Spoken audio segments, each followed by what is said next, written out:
6 7 8 9 محرم کی شام تک اذان حسین کے مؤذنوں نے دی ہے.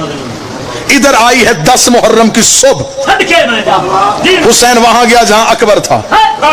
حسین نے اکبر کو کہا اٹھ شباب محمد, اس ٹیلے پہ آ, اذان دے. شہزادے نے یوں بابے کی آنکھوں میں دیکھا, فرمایا تیرا حکم ہے تو حجت ہے, اطاعت مجھ پہ واجب ہے. آج اذان بیٹے سے کیوں دلوا رہا ہے؟ آج اذان بیٹے سے کیوں دلوا رہا ہے؟ پوری زندگی جملے کا اثر ہے تو اس ماتمی کو دعا کرنا. فرمایا اذان کا مطلب ہے بلانا. اذان دی جاتی ہے بلانے کے لیے. جب تک مجھے نمازی بلانے تھے میں مؤذنوں سے اذان دیتا رہا. آج تو ٹیلے پہ آ, آج مجھے اللہ کو بلانا ہے. آج مجھے اللہ کو بلانا ہے.